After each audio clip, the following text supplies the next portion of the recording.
I'd like to welcome you to our panel today. This session's topic is the next normal and social good. And I did have the pleasure of speaking with Lieutenant Colonel Snow from the United States Air Force, who is the CTO of Airforce, their innovation division. And perhaps what we'd like to do now is to share that screen. I understand I'm working with Maya on that video. So while we're getting that set up, we'll be talking. Oh, here we are. Good afternoon, everyone. I'm so pleased to be here today with Lieutenant Colonel Snow, who's the CTO at Airforce at the Air Force. Welcome. Thank you so much, Rhonda. I'm just super excited to be here. So many interesting things happening in the technology space today, and the topic around advancing humanity is something that I'm passionate about. So I'm just delighted to share some of the things we've been working on. Well, we know that you're on the road, and so I'd love for you to dive in and share with us some of the latest, greatest, cutting-edge technology that you've been using to serve our country. Oh, thanks for asking. So a little bit about Airforce. We were set up as an innovation arm for the United States Air Force, but we work across different spaces. So any of the services can come in and partner with us on cross-cutting collaborative solutions that benefit not just the US government and the military, but also whole of society. Many people don't realize that with the military, 80% of the work that we do up front is all about not having to go to war to begin with. And a lot of the technologies that spin out of this drive those positive changes for society writ large. One of the efforts we had this year that I'm really proud of was called Base of the Future. Base of the Future was built after we lost Tyndall Air Force Base in a hurricane, a Category 5 hurricane. Majority of the infrastructure, about 40% of the infrastructure was lost. Majority of the buildings were lost. Thankfully, everybody was safely evacuated and we didn't have any injuries or any deaths, but the base was gone. So as we started to look at rebuilding, we thought, let's not just rebuild it, let's build it better. And then in doing that, what kinds of technologies coming out of those efforts could really be leveraged to benefit a lot of our work overseas as well as stateside. One of the first companies we started teaming with, actually there were several that came in, they are 3D printing houses. The reason I'm so excited about this is it's not just 3D printing homes, it's 3D printing facilities.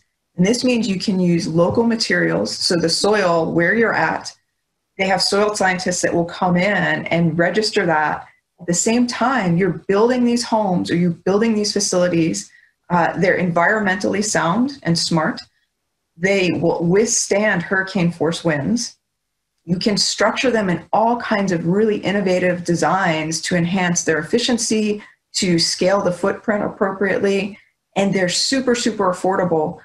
They built, one company that we worked with built 2 50-home communities in Mexico in just about a month. And it was amazing because these homes now will withstand floods, will withstand hurricane force winds, and people have beautiful homes that they and their family can move into. When we look at places like Puerto Rico that have been dealing with a lot of the devastation from different storms coming through time and time again, and people have lost their homes and there's a lot of poverty there, for the first time, we can give them a home that will keep them safe in the storm, will give them a place to be permanently, and to grow their families. And having that safe place to start with is the foundation for everything else that follows. Other areas that we looked at were augmented reality and virtual reality solutions. And in this case, it's not just for training, it's to be able to empathize and experience what others are living through. So there's a company that we talked to in this space that has been dealing with underrepresented narratives. And this is something that was really beautiful to me. Not having experienced certain types of discrimination, I didn't know what that felt like to walk into a room and to not be seen because of the color of your skin. That was shocking. They have a program that allows you to step into somebody else's world that is experiencing that so you can empathize and you can feel what that feels like. That was powerful. That puts everything into perspective and helps you to understand, wow, somebody that I work with feels like this. So with General Brown in place now, we're taking diversity very, very seriously and really making some big strides. Another team that we've worked with is called Bias Inc. Michelle Ruiz and her team, and we've been talking with them most recently. I'm super excited about what they're doing around bias. In this particular case, they provide you a tool to identify your individual bias and then identify organizational bias and give you the solutions, the tools that you need to overcome your own bias. It's not subjective, it's not judgmental. It's teaching us how to be our best selves. And that's something else that we're really excited about exploring more of. What's some advice that you have for people who are women and minorities that are in technology, that are in government, perhaps from your personal perspective? And tell me, right now, you're exactly right. This is top of mind, anything D&I. So I'm glad that you brought up some of the programs that you're using and how you're leveraging technology in that regard. I would love to, of course, learn more about that. I'm sure that Silicon Harlem would love to be one of your open house locations. That would be fantastic. Yes. I didn't hear you say New York, so hopefully we can think about that later. Yeah. But that would be amazing. Wouldn't that be great? And they already have, they already have the infrastructure here for you. So I can see that partnership coming down. I love it. I love it. Yes, we should definitely talk about that.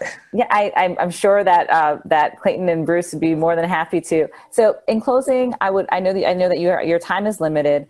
Please just give us a few nuggets on how you've been able to rise to such an incredible leadership position in the government, in the world, globally. I know I can imagine how rewarding this is, and let us know really what inspires you from day to day, because I think that you're a role model and an inspiration to so many, and we can definitely use some advice while we have you here for a few minutes. Thanks so much, Rhonda. I've been really fortunate. My time in the Air Force has been fantastic. I've got 18 years in, and one of the biggest lessons I learned was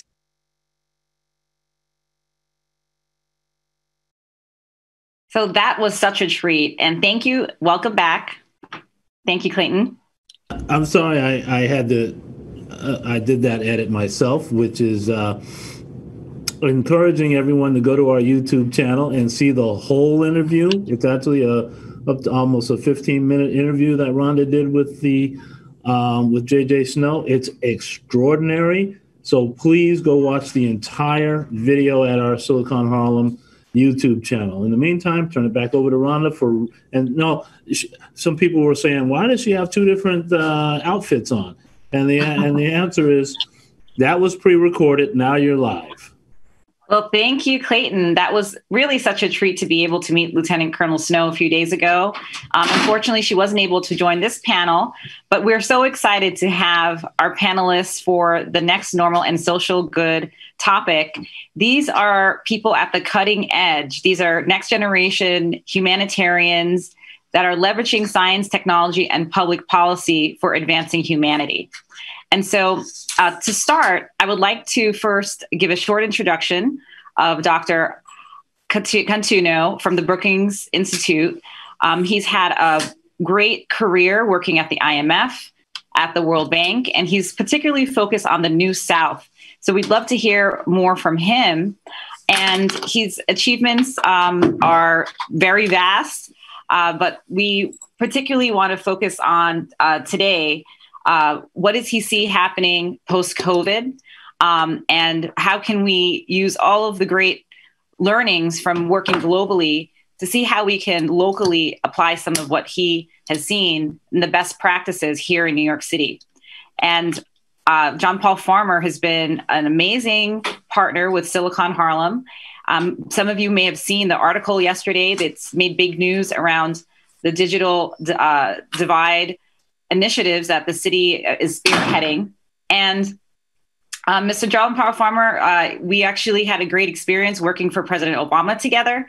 He led the Presidential Fellows Innovations program that is institutionalized now. And not only that, he's helping cities and states also institutionalize similar programs like in New York City. So we're so excited to have them both here today.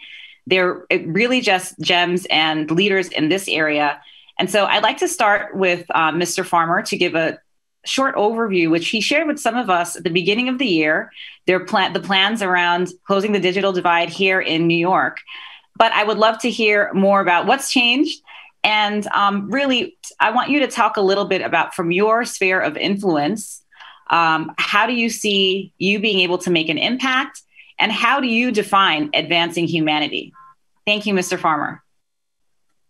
Okay, hopefully everyone can see this screen. What I'd like to do to start is really build on top of what Lieutenant Colonel Snow said in her remarks. And obviously, we should all go to that YouTube link and hear the rest of it, because her experiences are the types of things that can probably benefit us all. I hope the experiences that we've had here in New York City in the course of 2020 about using technology for social good in a really fast-changing environment, and thinking about how we set up the structures to make sure that we can, as some folks like Lieutenant Colonel Snow might call it, build it better. Some politicians might call it build back better. But as we are going through this disruption, we know that we need to fix things that are broken, and we've got the opportunity to do this better than we have before. It's like when you're rebuilding a house after a hurricane. You start with the foundation, and the foundations here in New York City in our government are tech capacity, it's broadband connectivity, and it's having a good data strategy. So broadband data and the people who can actually implement. It's really important. I'll quickly walk through these slides that you see, if I can. There we go. So I'm going to go through three things: our rapid response, the way we use some new tech, and then the NYC Internet Master Plan that Rhonda referred to. Rapid response. We all know that back in the springtime, we had an immediate crisis, a healthcare crisis that we had to respond to. And the first thing we had to do was inform the public. We had to make sure that we could get information to people quickly where they were, meet them where they were. And so simple things, simple, fast interventions like banners on websites, but also then ads on things like perhaps link kiosks or even on television. We then realized that we needed a front door. We needed a place that people could go to. And you've probably seen nyc.gov/coronavirus listed in lots of different places. That is the front door for information about health information, but also, alternate side parking or school information or programs to help folks who are behind on their rent. We needed a front door. So we had the front door, but we also had the no wrong door, because if you went to a banner on an ad, that could then bring you to that hub of information. We also realized that people were engaging in work and life in ways they hadn't before. So we created a work from home toolkit, digital life at home toolkit. We had clergy who were saying mass or religious services for the first time remotely. We really did see an acceleration in the trend that we already knew was here, which was the increasing the online nature of life and work. And that accelerated in the springtime and is likely to stay in some ways a more digital life in the years ahead. We also realized that internally the city needed to make more data-driven decisions. And these were life and death decisions, things like where we had PPE and where we didn't. So we built dashboards that brought together data sources that had never been combined before. And that's been used for PPE, for isolation hotels, for test and trace. We also realized that there's outside data. And my colleague, Kelly Jin, the chief analytics officer of the city, has stood up the data recovery partnership, working with outside organizations who are donating data that can be combined with city held data so the city can make the best decisions possible. But we realized it wasn't just about the simple quick wins. It was also about the new tech. New tech needed to be created. And there's been a lot of conversation about contact tracing. And contact tracing is actually a long-standing epidemiological effort. There was some interest in the springtime about what role technology could play here. And we researched this, we dug into it, and quickly realized that the contact tracing really did need to be people, human beings who are trained. What technology could do is to augment, to help them. And so we started thinking more about exposure notification technology as opposed to contact tracing.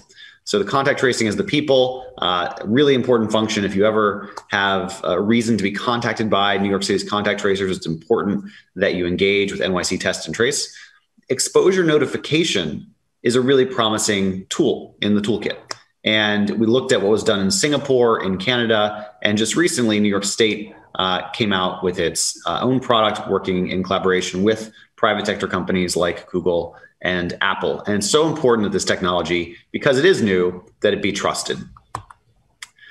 That's why we focused on digital rights, on making sure that people can trust technology, making sure they understand that their privacy is being protected, that data is only being used in proportional ways, in the appropriate ways to keep them safe, and there's accountability for the people and the organizations that hold that data. In many cases, that data is not indefinite. That data actually does have an end date and will be destroyed when it's no longer needed. So the importance of making sure people can trust technology because they know that their digital rights are being protected. If you'd like to learn more about this, you can go to citiesfordigitalrights.org, which is a global partnership of over 50 cities that New York City, Barcelona, and Amsterdam created together. Now, the New York City Internet Master Plan. I mentioned that broadband is important. Well, broadband, we believe, is as essential in 21st century New York as electricity was in the prior century. And we said this back in January, and I had a chance to join Silicon Harlem and talk through this groundbreaking document back then. And then just a couple months later, COVID hit, and it frankly took something that people thought was a nice to have in some circles, and it made clear to everybody just how essential this really is. That it's not just the morally right thing to do, which it is. We should help every person and every family in New York City get online. It's also an economic development issue. It is a public health issue. This is something that we simply cannot put off any longer, and we can't allow the status quo to exist because there has been digital redlining. We've seen that the parts of New York City that are lower income, the parts of New York City that are more likely to be majority people of color, those are the parts of New York City who've been served the least, who have the least broadband adoption, where broadband is the least affordable.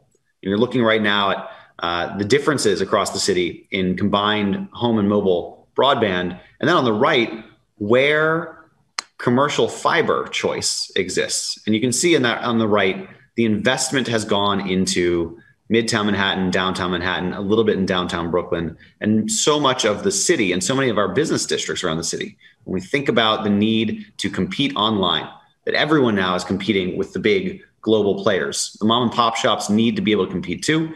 They need choice as well.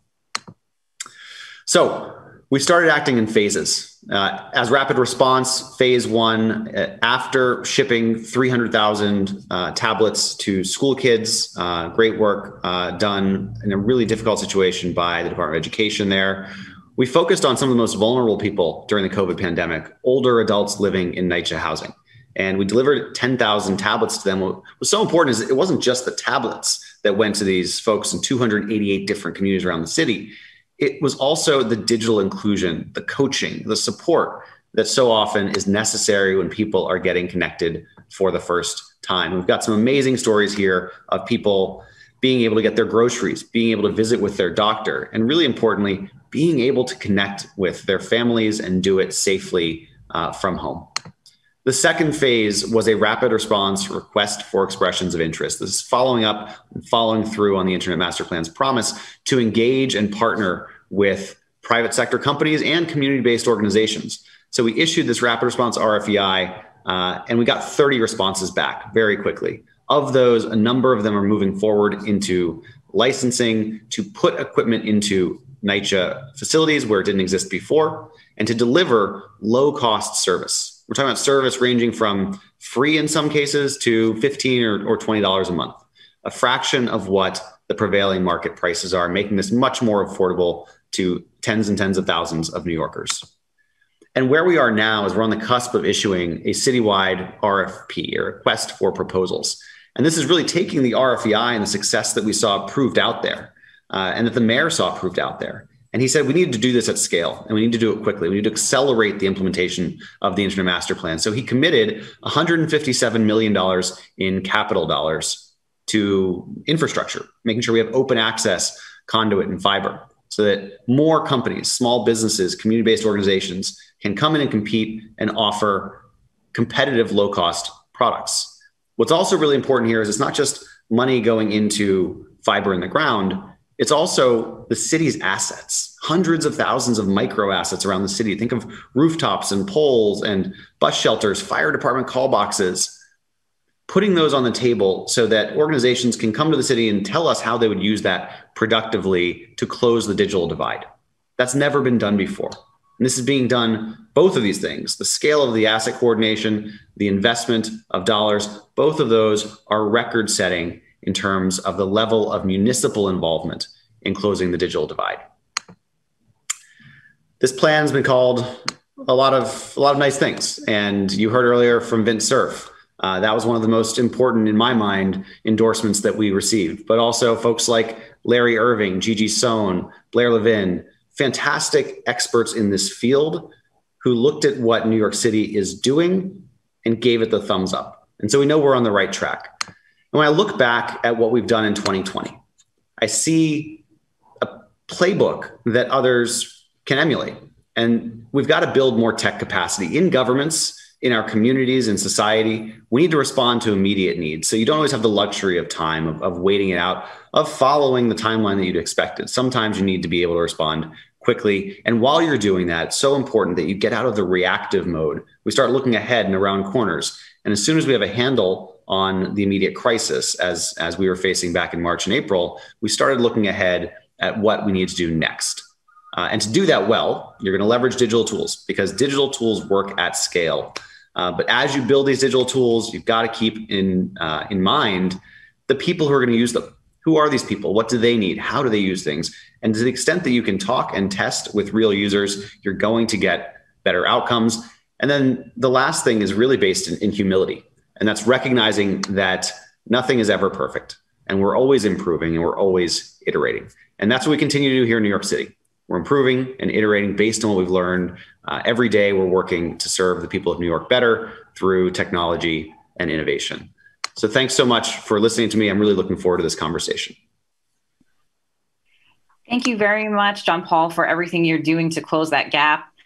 You reminded me when you mentioned the business improvement districts that years ago, when I first started working with Silicon Harlem, I was managing the Jamaica Business Improvement District in Queens, which is the largest in what would be the fourth or fifth biggest city if Queens was a standalone on its own. And with 500-600 businesses in downtown Jamaica, we did not have broadband. And so we implemented a strategy around technology, tourism, and transportation, with technology being paramount. And, we were able to successfully work with the city and state to bring broadband and funding. And I'm hoping that we can continue to find where the pockets are throughout the city and start to prioritize and working together with the community-based organizations, continue to further that work. Because really, I just think that is in order for us to really compete in the digital economy, this is what we need as a foundation. And and to empower our residents, our businesses, our students. So thank you so much for the work that you're doing, that you're rebooting this project. And I am so happy also to have today Dr. Otaviano Canuto, who is a prolific writer. He's written about global development, and we all know how connected we are here, especially after the pandemic. So let's see if we can learn from one another and all the work that you're doing, especially running the think tank now about the New South. Mr. Canuto is originally from Brazil, but he's working in tandem with Morocco and other countries that are also fighting the digital divide. So thank you, and we would love to hear from you now. Thank you, sir. Thank you very much, Rhonda, for having me here. And I have really enjoyed the whole discussion since early this morning. So I guess a common thread in all talks has been how the COVID-19 pandemic has accelerated key technology trends. We heard a reference to telehealth, robotics, supply chain 4.0, 3D printing by Lieutenant Snow. We also saw reference to remote work, distance learning, and so on. So these technologies that have been accelerated, they will have a long-lasting impact beyond COVID-19, and they will be part of the new normal landscape. Well, we have seen several dimensions of the bright side of that technology acceleration. But how benign will be that impact will depend a lot on what societies do to make sure that those technological changes do not worsen some of the pre-existing challenges accentuated by the COVID-19 crisis. That is to say, what will governments and civil society do to guarantee that those technology trends lead to a social good, as in the name of the session? Lord Merlin Hay remarked that technology is a carrier, a vehicle. And the point I want to make here is that whether that will be a carrier to the good or the bad will depend a lot on whether we have a neglect or a proactive stance taken by public policies. Let me illustrate this by referring to social inclusion.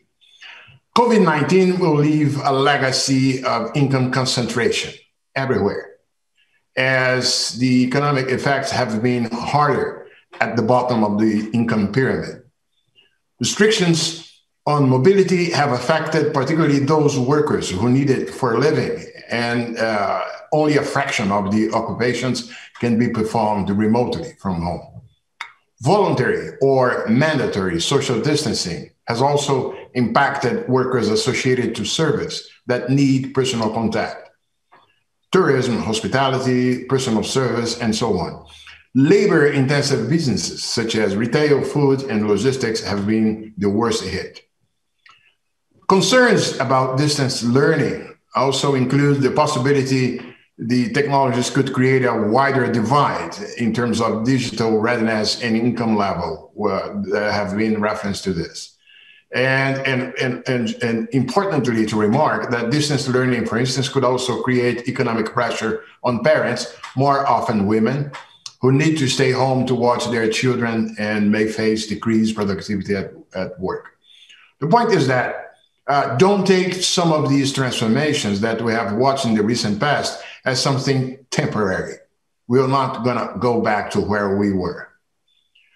And it's important to highlight, by the way, that those negative impacts of COVID-19 have been particularly gender differentiated, age differentiated, and ethnic differentiated. Some time ago, when I was at the vice president at the World Bank, we did produce a long report about gender equality and economic development, and showed, for instance, the inequality of responsibilities regarding household chores. Even if we estimated and saw how the huge disparity among countries, but even, let's say, Scandinavian countries, where the inequality, gender inequality in that respect is the smallest, it still was considerable. In the case of age, younger people and the impact on schooling as a result of lack of digital readiness for part of the population has also been acute. Jobs. Some of the occupations will not return, either because of prolonged restrictions on supply and consumer demand, and or because of the speeding up of technology trends. Just to give an idea, referring to a study done by the US Bureau of Labor Statistics some time ago, referring to 2017 and 2018, that is to say before the pandemic and the consequence in terms of shift in work patterns, 25% of wage and salary workers were able to occasionally work from home. And workers with college educations were at least 5 times more likely to have jobs that allow them to work from home compared to people with high school diplomas. The fact is that there is an inverse correlation between the proximity of the bottom of the income pyramid and the ability to work remotely. Prolonged unemployment and lower earnings will be an issue ahead. So the proactiveness of public policies with respect to rescaling part of the labor force will be of the essence. Infrastructure coverage has also been mentioned. Michelle spoke of a gap of coverage. She referred to 18% as a probably underestimated parcel of the population lacking infrastructure coverage. And there is also, let me refer to another of the new technology trends accelerated by COVID, which will have an impact all over the world, which is the evolution towards digital payments. Just to give an idea, there are more than 1.7 billion unbanked people in the world who may not have easy access to digital payments. And obviously, the availability of digital payments also relies on internet availability, device, and the network to convert cash into a digitalized format. So the issue of social inclusion entangles with the issue of digital readiness, building the necessary infrastructure in a comprehensive way so as to cover the whole population is of the essence to make it a trajectory towards the good or the bad.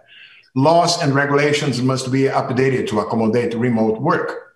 And I would also include the need to have further psychological studies to understand the effect of remote work on people. 5G and information and communications technology come to the fore. They have been mentioned.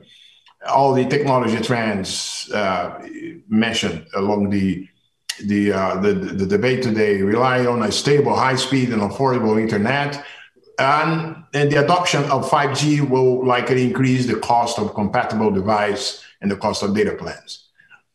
So addressing these issues to ensure inclusive access to internet will continue to be a challenge as the 5G network expands globally. 200 million people will lose their jobs worldwide due to COVID-19.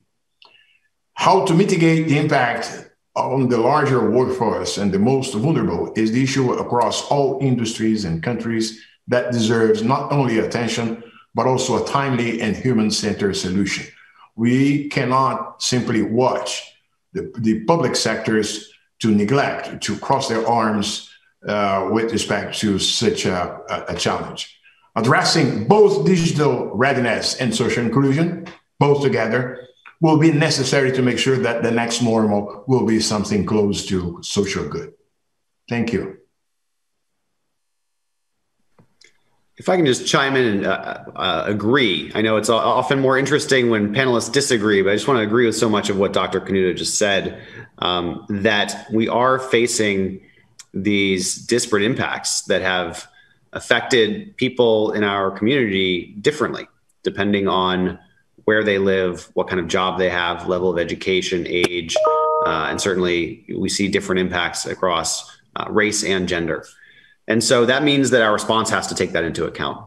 And in the city, we have identified COVID priority neighborhoods. These are neighborhoods that have been hit hardest by both the combination of the health and the economic impacts in 2020. And it's why when we look at the New York City Internet Master Plan, it's important that we communicate that it's not just about the technology. The New York City Internet Master Plan is a 5G connectivity plan. It's looking at where we go with our connectivity infrastructure from here. It's an economic development plan, looking at how we can actually produce ROI and benefit across our community with a focus on those who have benefited the least in the past. And finally, it's a digital equity plan. It really is focused on ensuring that we close this digital divide once and for all, and we have a playing field that is more level than it's ever been before. And that simply takes, it takes a new approach, because the status quo is not going to get us there for the points, the reasons that Dr. Canuto mentioned. We aren't going back, we're going forward into a new world. The question is, what do we want that world to look like? And what are we willing to do to make it what we want it to be?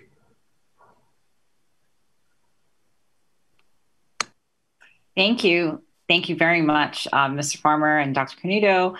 I'd like you to just comment a little bit beyond how you define the theme of this conference, Advancing Humanity. We talked about a few particular areas to focus on, obviously digital divide. I also had the pleasure of working with Mr. Irving in the 90s when he first coined that term. And it seems to me that everyone's in agreement about this particular issue.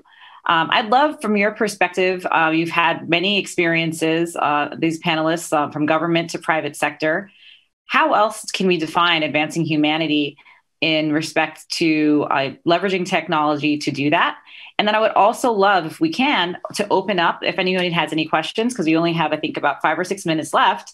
I'd love to open up to anyone. Feel free to put your question into the Q&A and we'll put it in the queue. Thank you. And would you like to comment first, Dr. Canuto? Yes, Rhonda, and indeed, I fully agree with John that what he showed about what's being done in New York City is it's a good omen in the sense that to show how public policy can be geared at addressing the challenge put by not only COVID but also technology itself. And that's the point. Please don't look simply to technology as it is self-contained, as if, having the technology is something for the good. We have watched in the world over the last 2 decades, particularly, how prosperity has been accompanied by also rising income disparity. Look at the figures of income distribution in this country. Look at the figures of what is happening in the whole world. Look at the prospects laid out by the IMF this Wednesday, this week, about how the world will be at the end of next year is still below income levels, per capita income levels, particularly in some parts of the world, to last year. So we do have a major problem. Don't look only to the bright side of technology. It has to be accompanied by proactive public policies. One thing that the coronavirus crisis showed clearly was the need to boost social protection systems, is the need to address the underlying income inequality that has been made even worse. So my hammer here is on, there is a bright side, but there is also a malign side. Pay attention to both. Thank you. And I'm happy to add to that, just that as we know, technologies are dual use. They can be used for good or for bad. That's why we have adopted principles here in New York City about how we adopt and deploy technology. So those principles are equity, performance, affordability, privacy, and choice. That last one's really important. People should have choice and agency in this process. But ultimately, we're using technology not for technology's sake. We're using it to make lives better. We're using it to improve the human condition and to empower people to have a better life. Well, thank you for rounding out that. Dr. Canuto, did you want to comment? Just to reinforce what John said, and keep in mind, we need boosting social protection systems, and we need reskilling the substantial part of the labor force that has been left out more recently with the dramatic technological change that have already taken place. Look at the Midwest and look at the whole issue of people left out of the job. The levels of structural unemployment are rising and they will not come down easily. So we have to have governments taking action to help solve this quandary on how to reintegrate people that have been left out. And, on that note, we did just receive a question regarding whether New York City would be able to help reskill the struggling restaurant workers. So I'd like to open up and just, I'll quickly mention rapid fire just because I think we have 3 minutes. We have 3 questions. So if you'd like to comment on that. I think that there was also a request regarding the link, John Paul, that you suggested. I think there were some city links that you maybe referenced in your presentation. If we can add that into the chat.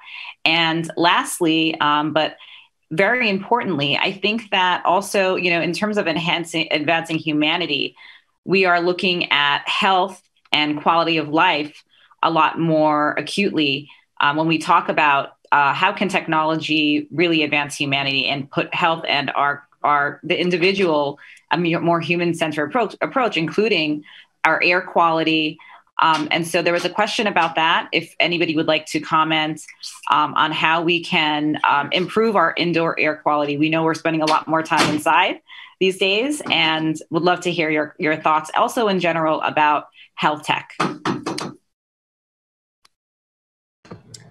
So there is a lot there. I'll try to touch on a few of those pieces, starting with the last part, which is that people are realizing more than they ever have before the importance of air quality and the fact that we need to keep our air filters updated, and we need to update as the technology improves. A lot of that work has been happening. A lot of that retrofitting has been going on ever since this pandemic hit in the springtime. I think we're going to see much more of that, and hopefully there's a little bit of a silver lining here. Hopefully that focus has a benefit beyond reducing vulnerability to COVID. Hopefully it actually has other health benefits if we have cleaner air to breathe throughout our lives, if folks with asthma have cleaner air to breathe, small children do, because we're making these changes now, because we're all much more aware of it than folks were before. In terms of upskilling, absolutely agree that that's going to be essential, that the folks who've been hit the hardest are primarily people in service industries, things that are face-to-face, things like going to a restaurant or a clerk at a store or a cashier. And those are also jobs that are vulnerable to some amount of automation. And as AI and machine learning just automate more and more of the work that gets done in lots of different workplaces, those are the types of jobs that are especially vulnerable. So as Dr. Canuto mentioned, we can't expect that the same jobs that were around a year ago are going to come back a year from now. That's just not going to be the case. So we need to make sure that we've got the tools and the systems in place to reskill folks who need to get a new skill. And in reality, this is going to be an experience that more and more Americans, but people all over the world have in the course of their careers. So it might not be something that happens every couple of years, but maybe once or twice in a career, people are going to need to make a pivot. And to make that pivot, we need to have the support in place. We need to have the availability of training that is relevant to the jobs that actually are likely to be available in the coming decade plus. But we also need to make sure that the financing structures are available, that people aren't exploited, that people don't fall prey and end up going deep into debt just to get a new skill when this is going to be more and more common and necessary. So we need to think about how we finance things. I think one of the interesting examples from here in New York City is the work that Pursuit is doing. Pursuit's a nonprofit based in Queens run by Juke Su. And Pursuit is working on ISAs, income share agreements. And those need to be done appropriately with kind of guidelines and the boundaries to make sure that they don't end up exploiting anybody, but they are an interesting and promising way of aligning incentives. And I think the work that Juke and Pursuit are doing are a good example of that here in New York, where they're making upskilling more available to more people, and they're coming up with clever, interesting ways of how to finance that for folks who don't have the money in their bank account and don't want to go deep into debt.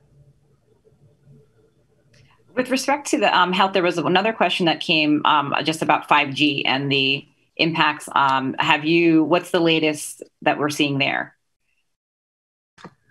The city's focus on 5G, and 5G, folks know, is the 5th generation of wireless telecommunications equipment. So 5G is faster, broader bandwidth, and lower latency. So it could enable a bunch of innovations that we haven't really experienced broadly in society today. It's important that those innovations be available broadly to everybody, that it be equitable, that it not just be reserved for the top 1% of the income bracket. It's got to be available broadly. And so the focus the city is taking is making sure that that technology is widely available and that it's safe, that public safety is taken into account, that the benefits for health or education are at the forefront.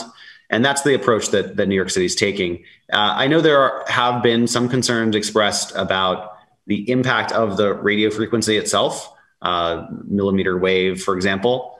There is no evidence that I have seen that is actually an issue that people should be concerned about. We'll obviously keep an eye out, and we will follow the recommendations of the experts in terms of health. But as of now, that is not something that we believe to be a concern. Thank you very much, John Paul. And we look forward to partnering with you and continuing to see your incredible work around the city. And to close us out, I would love Dr. Canuto to share a few of his thoughts on any of the questions from the audience. Thank you, Dr. Canuto. Oh, thank you, Rhonda, for this. I guess the questions have all been convergent to the point that both John and I remarked, that is to say, there's no automaticity. It's not, one cannot take for granted that the availability of new technology trends will cater naturally to the bottom of the pyramid.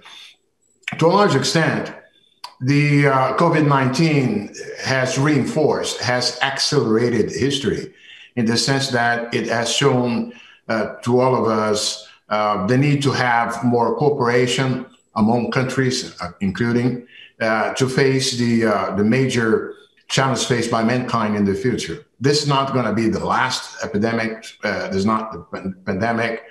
We each and every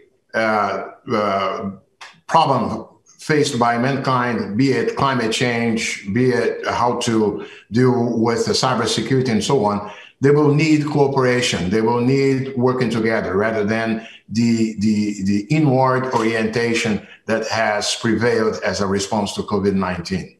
I guess we should all keep this in mind to avoid, let's say, that the current tragedy